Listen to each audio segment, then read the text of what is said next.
আসসালামু আলাইকুম বন্ধুরা, এই ভিডিওতে আমি আপনাদের এক তীব্র অভিজ্ঞতা শেয়ার করতে যাচ্ছি, যা আমাদের মনে করিয়ে দেয় প্রতিটি জীবনের যত্ন কতটা গুরুত্বপূর্ণ। আজকে সকালবেলা যখন আমি আমার কোয়েল পাখির খামারে গেলাম, তখন আমার নজরে পড়ে গেল একটি অপ্রত্যাশিত ঘটনা। আমি দেখতে পেলাম আমার একটি কোয়েল পাখি প্লাস্টিকের টেপ গিলে ফেলেছে। শুধু অল্প একটু টেপ বাহিরে থাকলেও বুঝতেই পারতেছি না ভিতরে কতটুকু বিপদ হতে পারে। প্রথম টেপের মাথা ধরে যখন একটু টান দিলাম, বুঝতে পারতেছিলাম পাখিটা খুব ব্যথা পাচ্ছে। যেহেতু এটা একটা প্লাস্টিকের টেপ, এটা দুই পাশই ধারালো, আর এই ধারালো পাশের জন্য আমি আরো বেশি ভয় পাইতেছিলাম। মনে হচ্ছিল ভিতরে যদি কোনো ক্ষত হয়ে যায় তাহলে সমস্যাটা আরো বেড়ে যেতে পারে। খুব ভয়ে ভয়ে সাবধানে টান দিতে দিতে অবশেষে প্লাস্টিকের টেপটা একটু একটু করে বেরোতে শুরু করছে। এটা ধরে আমি আস্তে আস্তে যখন টান দিলাম, তখন আমার কাছে অনুভব হলো যে পাখিটা অনেক ব্যথা পাচ্ছে। একটু একটু করে থেমে থেমে আমি প্লাস্টিকের টেপটাকে টান দিতেছিলাম, আর পাখিটাও খুব ব্যথা অনুভব করতেছে। কিছু করার ছিল না আমার। পাখিটার অবস্থা দেখে আমার খুব খারাপ লাগতেছিল। এই পাখিগুলো আমি পরবর্তীতে এনেছিলাম এগুলোর ডিম থেকে বাচ্চা ফোটানোর জন্য।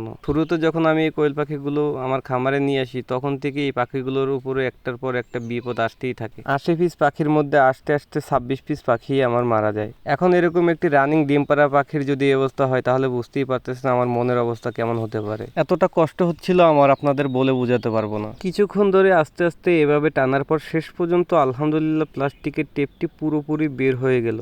পাখিটির অবস্থা দেখে আমার মনে অনেক শান্তি পাচ্ছিলাম আলহামদুলিল্লাহ। টেপের মাথাটা একটা তাবিজের মতন ছিল, দেখেন পুরো টেপটা কিভাবে গিলে ফেলছিল পাখিটাকে আমি আলাদা একটি জায়গায় রেখে দেবো, যদি পরবর্তীতে এর কোনো সমস্যা হয় তাহলে যেন আমি এটাকে দেখতে পারি বা বুঝতে পারি। আর এই সেই প্লাস্টিকের টেপটি যেটি ও পুরোপুরি গিলে ফেলেছিল, এর সাথে দেখেন একটা তাবিজ বান্ধা আছে। তো এইটা পুরোটাই ওর পেটের মধ্যে ছিল।